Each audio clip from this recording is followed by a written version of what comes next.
가정을 생각하는 5월 첫째 주일 어린이 주일로 우리가 지키게 되는데, 제가 신학교 다닐 때 주선의 교수님이라고 하신 그 교수님이 쓰신 책이 있습니다. 교사들이 어떻게 아이들을 가르칠 것인가, 그 교수법에 대한 이야기를 쓰셨는데, 그 가운데 그 교수님이 실제로 겪었던 이야기 한 토막을 거기에 기록해 놓았습니다. 주일학교를 맡아서 가르치고 있을 때 한 선생님이 예배 시간에 조금 늦은 아이를 나중에 공과 공부하면서 몹시 야단을 쳤다고 합니다. 예배 시간을 지켜야지 왜 이렇게 늦게 왔느냐 하면서 야단을 쳤을 때 그 아이가 눈물이 글썽글썽해지는 것을 보았고, 나중에 담임 선생님이 이 아이의 형편을 알고는 너무나 당황스러웠다는 것입니다. 아이가 아침에 일어나서 교회에 오는데 엄마가 믿지 않는 부모가 지금 한참 잠을 자고 있는데 왜 깨워서 시끄럽게 하느냐 하고 한바탕 야단을 쳤어요. 그 야단을 맞았음에도 불구하고 시간이 지체되었지만 주일학교에 이 아이가 예배 시간에 온 것입니다. 교사가 아이가 늦게 왔을 때 그 마음을 좀 더 헤아렸다면 그 아이는 그 아침 더 큰 상처를 받지 않았을 것이다.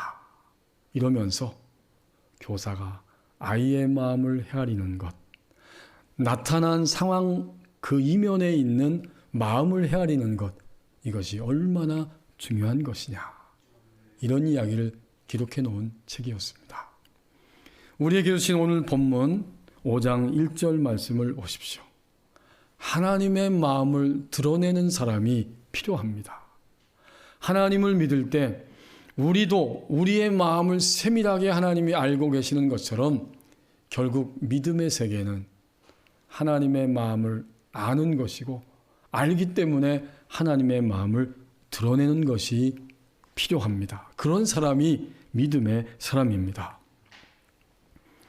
에스겔서 5장에 보면 현재 이 말씀을 선포하고 있는 에스겔 선지자, 그리고 유다 땅의 마지막 임금, 그 마지막 세대를 살아가고 있는 여호야긴 왕, 더 나아가서 그 유다 땅의 모든 대부분의 상류층 사람들이 바벨론이라고 하는 강대국의 포로로 2차로 사로잡혀 왔습니다.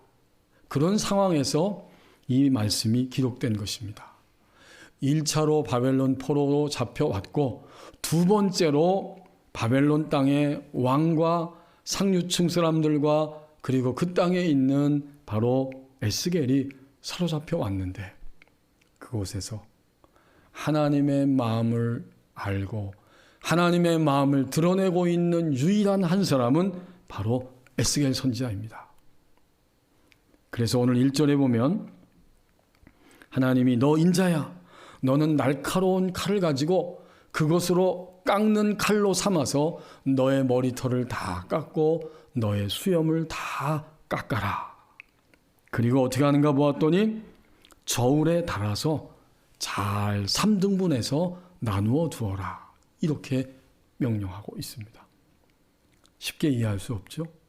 아니, 하나님이 선지자의 그 머리털을 다 깎고 수염까지 다 자른 다음에 그것을 균등하게 3등분해서 저울에 달아서 3등분하고 그것을 간직해 두어라. 현재 바벨론 땅에 사로잡혀온 대부분의 사람들은 이렇게 생각했습니다. 우리가 비록 바벨론에 와 있지만 반드시 우리는 고향 땅으로 돌아갈 것이다. 우리가 살고 있는 예루살렘은 결코 망할 일이 없고 하나님의 선택된 선민이 결코 이대로 쓰러질 수는 없다. 우리는 선민이기 때문에 이런 사고방식을 가지고 그 땅 위에 지금 머물러 있는 거예요.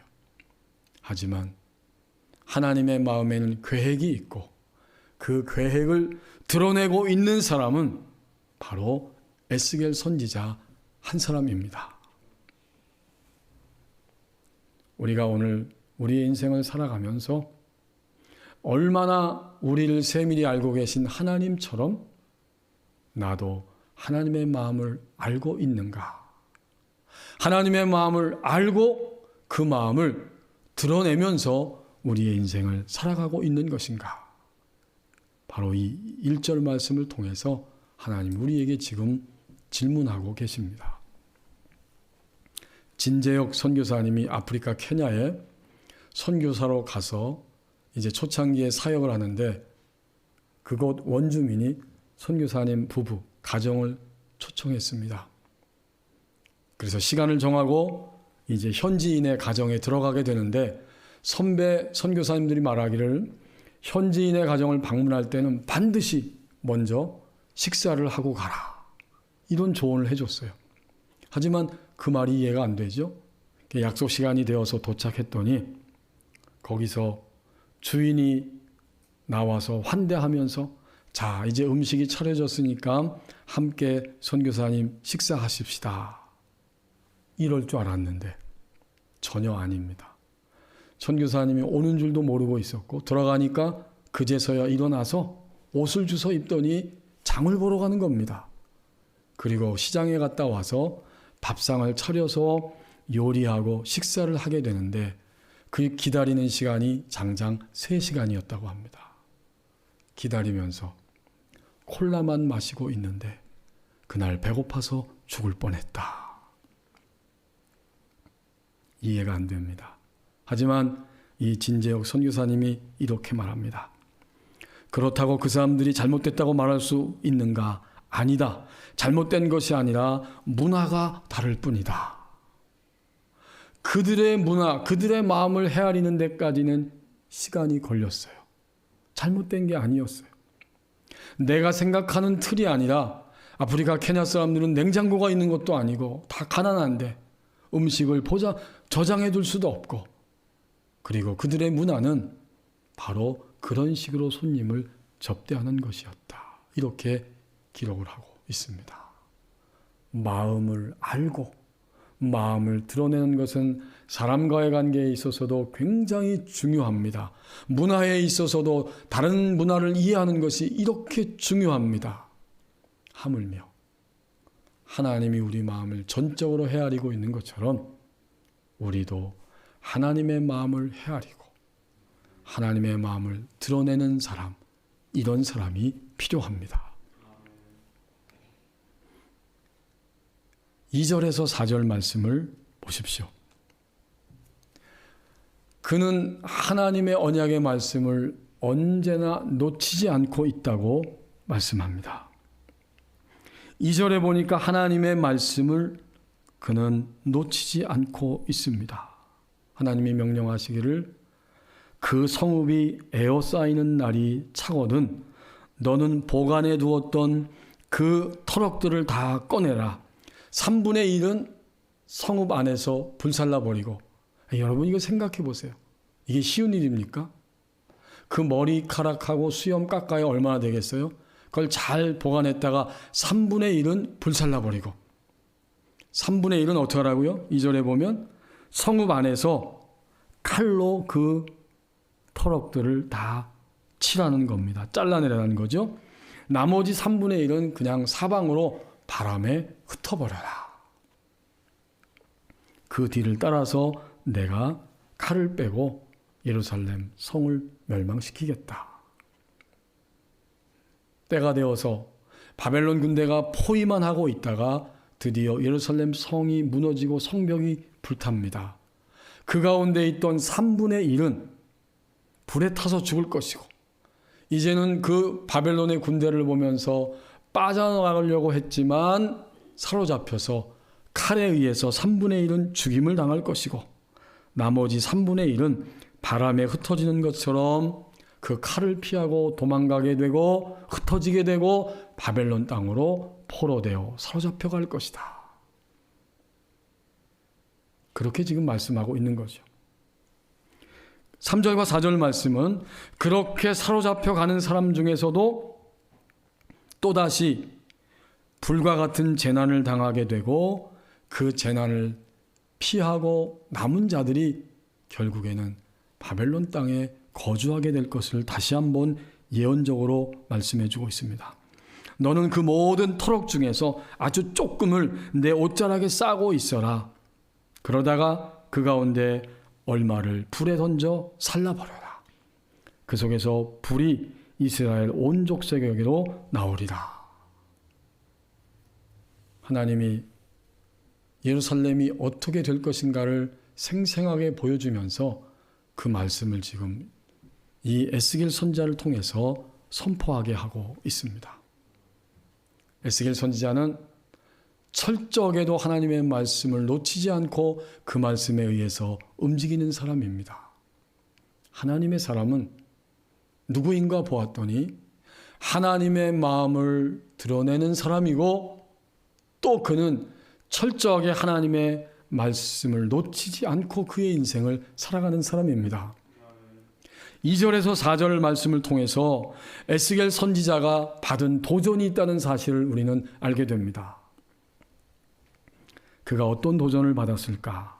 첫 번째 도전은 그 당시 사람들과는 반대되는 사실을 선언해야 하는 도전입니다.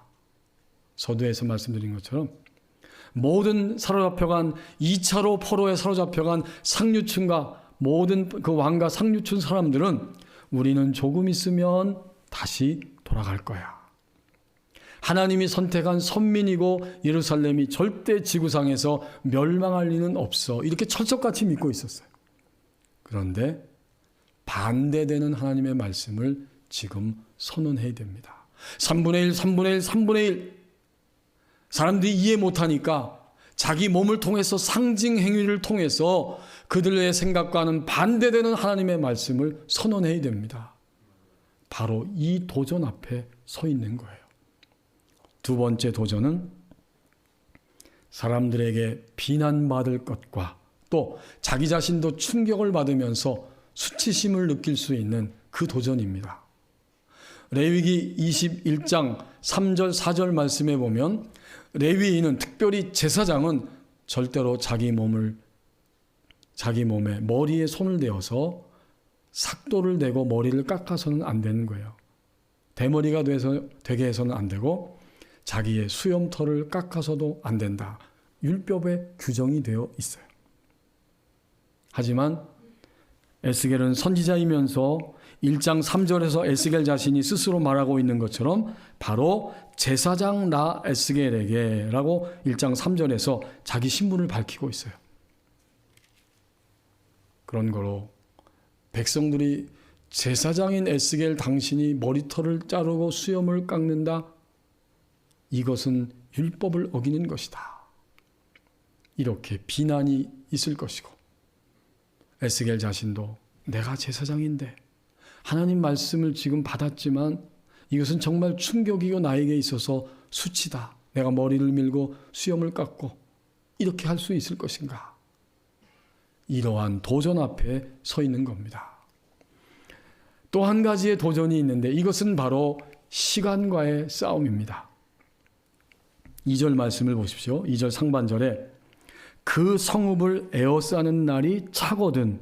다시 말하면 지금은 포위되어 있고 아직은 성벽이 무너지지 않았지만 반드시 바벨론 군대에 의해서 예루살렘 성벽이 무너지는 때가 오는데 그 날이 차거든 너는 보관해 두었던 그 머리털과 수염털을 3분의 1, 3분의 1, 3분의 1씩 그렇게 처리해야 한다. 그 기간이 얼마나 될까요? 2차로 바벨론의 포로로 잡혀갈 때 에스겔 선지자와 사람들이 그때는 기원전 597년입니다.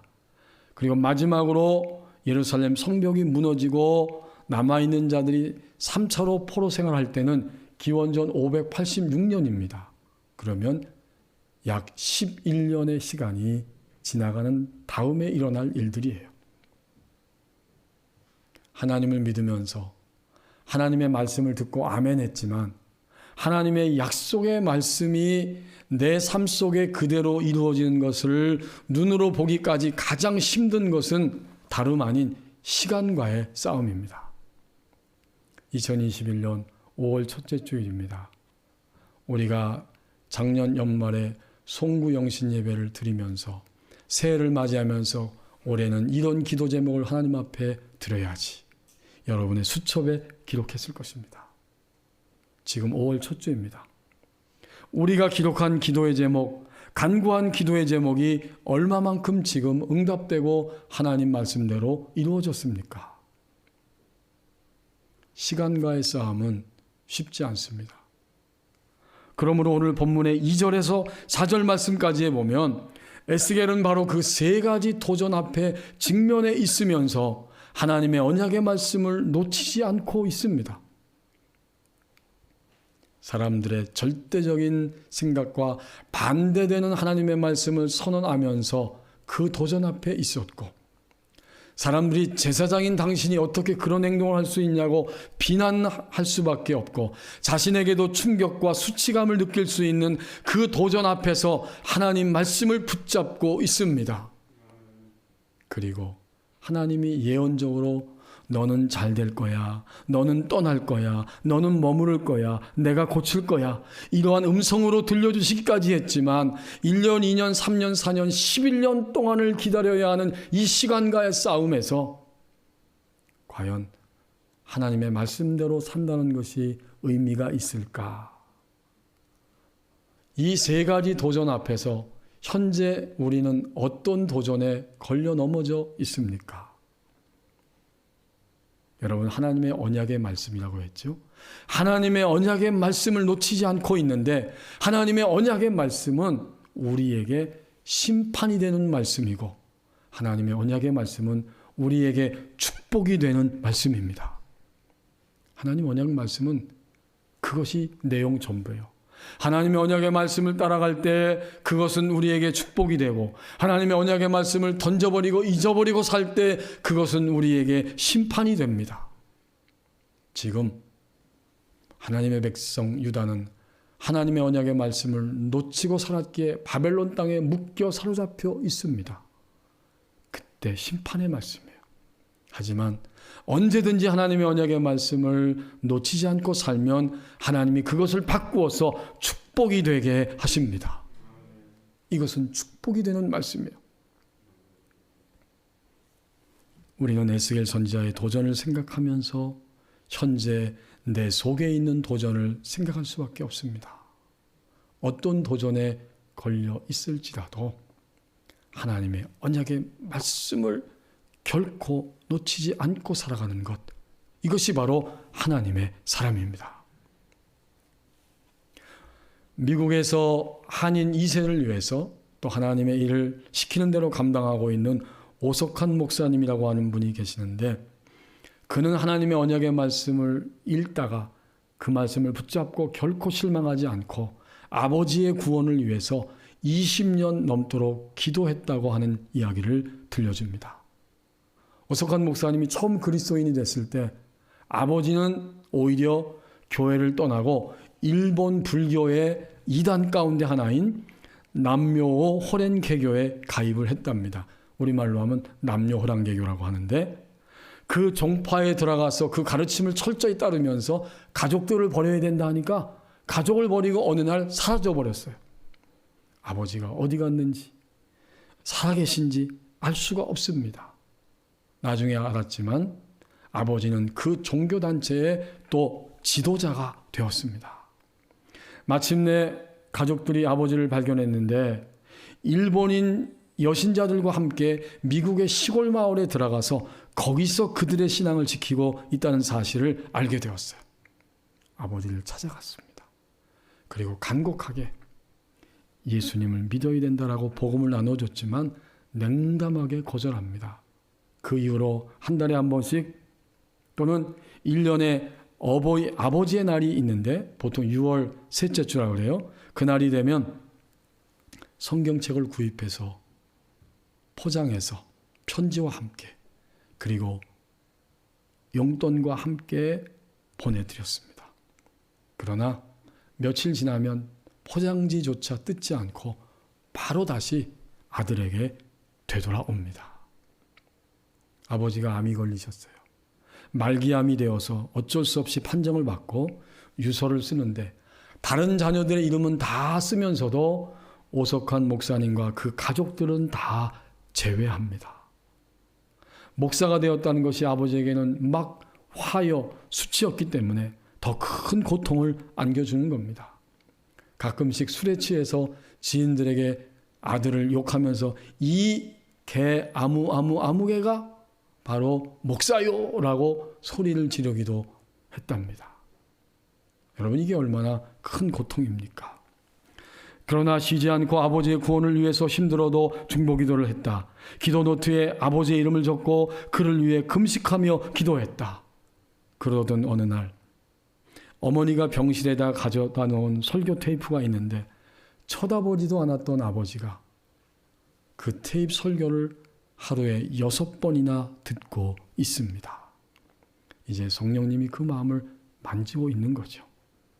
그리고 6번 듣고 난 다음에 옆에 있는 오석환 목사님의 그 사모님 아내 며느리에게 말합니다. 제니야, 그런데 이 목사님이 내 죄를 어떻게 알고 이렇게 조목조목 설명하는지 모르겠다. 그 순간을 놓칠 리가 없지요. 며느리가 말합니다. 아버님, 그것은 목사님이 말하는 게 아니에요. 하나님께서, 성령님께서 아버님 마음에 찾아오셔서 아버님의 죄를 다 보여주시는 거예요. 이 시간에 주님을 영접하세요. 며느리의 간증과 권면을 듣고 그 자리에서 주님을 영접하게 됩니다. 드디어 그리스도의 사람이 된 것이에요. 그리고 시간이 흘러가면서 이렇게 고백합니다. 내가 이제 주님을 위해서 할 수 있는 것이 무엇이냐? 나는 평생 동안 헛된 것에 빠져서 헛되게 살았다. 가슴이 아프다. 그때 이 사모님이 이렇게 며느리가 이야기했습니다. 아버님, 이제는 예수님의 제자로서 아직까지도 주님을 모르고 사는 첫째 아들을 위해서 중보기도해 주세요. 그리고 중보기도의 내용을 써가지고 아버님에게 그 손에 쥐어줍니다. 그날부터 아버지가 기도하기 시작합니다. 마침내 그 첫째 아들도 드디어 주님을 영접하고 남가주의 교회 집사님으로 봉사하게 됩니다. 돌아가시기 일주일 전에는 막내 아들 오석환 목사님을 불러서 나하고 같이 은행에 좀 가야 한다. 차를 타고 갑니다. 그리고 운전하는 아들의 손을 잡고 말씀합니다. 석환아, 그동안 내가 정말 미안했다. 하나님 앞에 제대로 회개하면 사람들에게도 회개할 수 있는 용기가 생긴다. 나는 바로 그때 이제 천국에서 아버지를 배울 수 있겠구나. 이런 확신이 들었습니다. 오석환 목사님이 실망하지 않고 시간과의 싸움에서 승리할 수 있었던 말씀, 붙들었던 말씀은 누가복음 23장 39절에서 43절의 내용이었다고 합니다. 주님 십자가 지실 때 양편의 강도가 있었는데 한쪽 편의 강도는 비난하였지만 다른 편의 강도는 오늘 당신의 나라에 임할 때 나를 기억하여 주십시오. 주님이 축복했습니다. 내가 오늘 나와 함께 낙원에 있으리라. 그 말씀을 붙잡았습니다. 이렇게 결론을 내리고 있습니다. 우리는 끈기 있게 우리가 사랑하는 가족과 친구들이 마지막 순간에라도 회개하여 구원받을 수 있도록 중보기도를 해야 한다. 그 말씀을 놓지 않고 기도했다는 이야기입니다. 하나님의 언약의 말씀을 언제나 놓치지 않는다고 말씀합니다. 5절 말씀을 보십시오. 지금 이기는 것이 신앙의 본질이라고 말씀합니다. 5절에 보면 하나님이 그렇게 포로되어 사로잡혀 있는 하나님의 백성들을 향해서 그들의 정체성을 다시 한번 강하게 분명하게 일깨워 줍니다.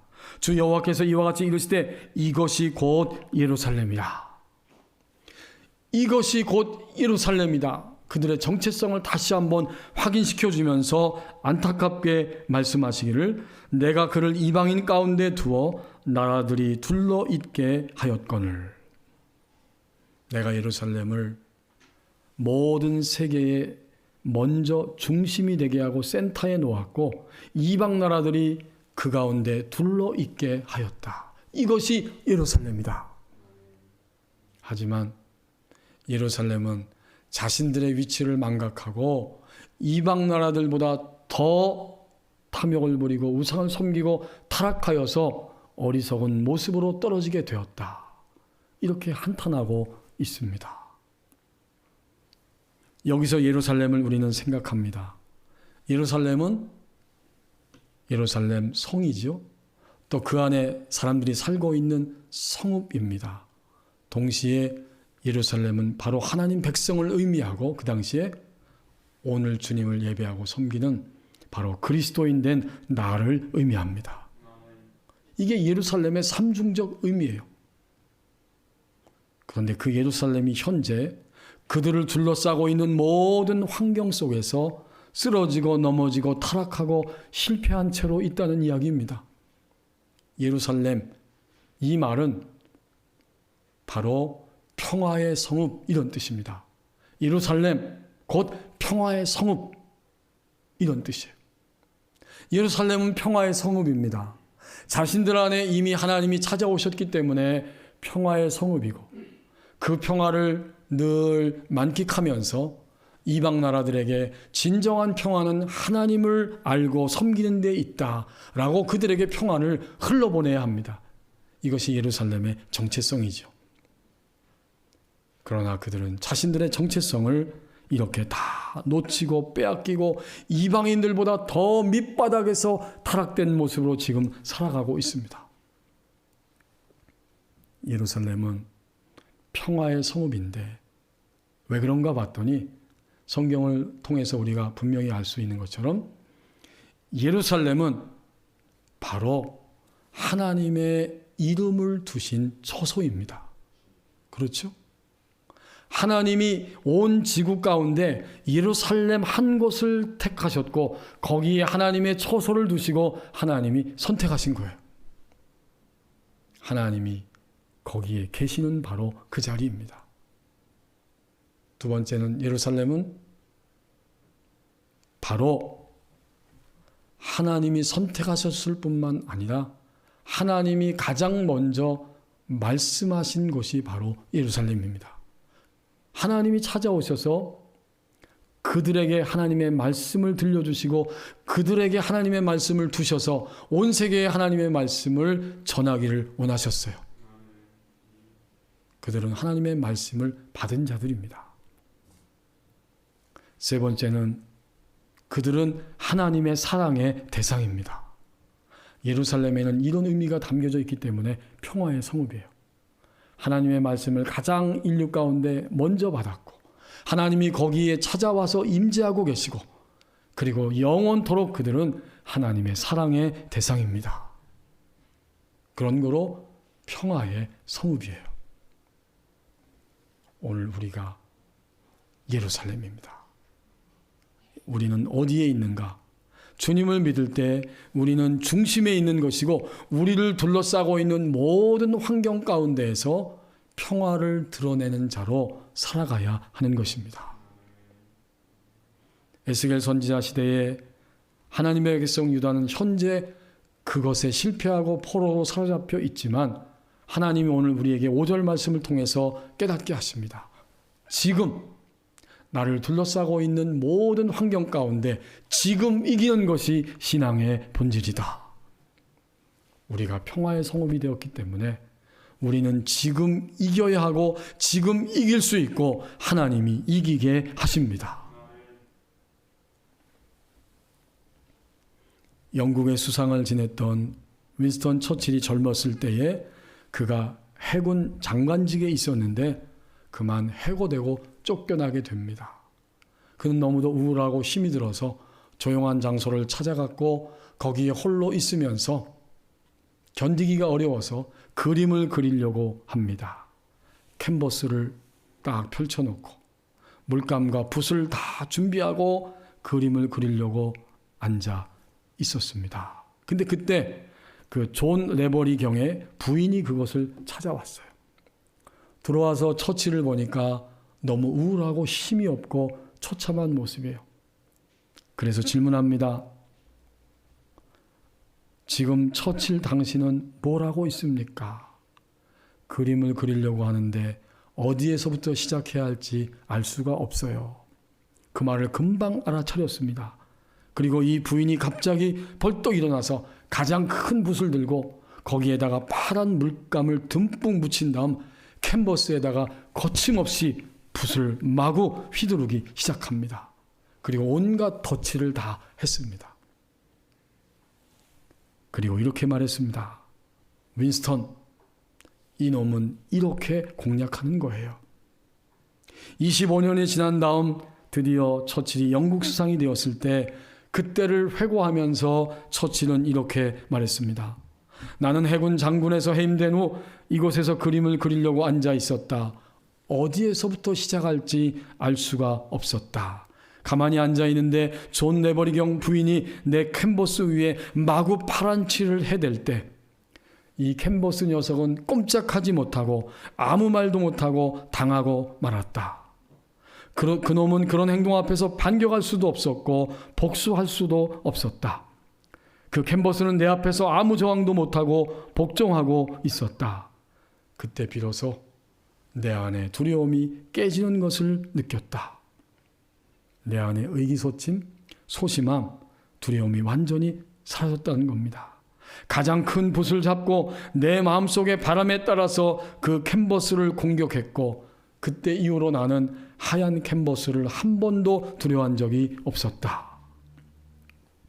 그때 그 하얀 캔버스는 마치 내가 살아내야 할 삶만큼이나 무서웠지만 어디서부터 시작해야 할지 알 수 없었지만 나는 거기에 색칠을 하면서 적절한 방법이 있을 것이라고 믿었고 최상의 방법이 찾아올 것이라고 깨닫게 되었고 격렬하게 마구 칠하면서 마침내 나는 어디에서부터 시작해야 할지를 알게 되었다.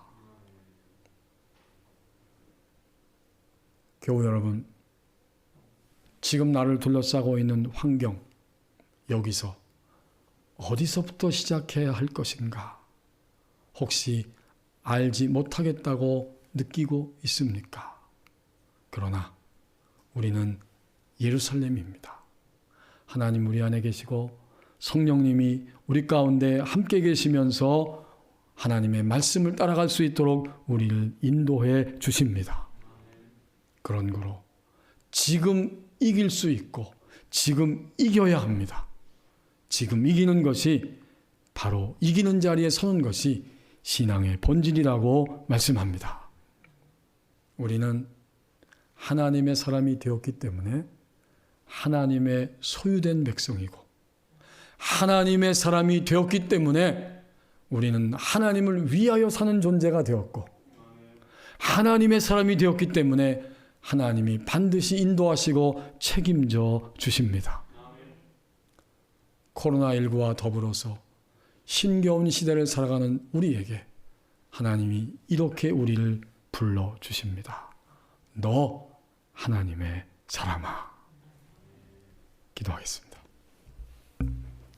우리 오늘 말씀 붙잡고 1, 2분 동안만 조용히 묵상하면서 함께 소리내면서 기도하겠습니다. 하나님이 나를 세밀하게 알듯이 나도 하나님의 마음을 알고 드러내는 사람이 되기를 원합니다.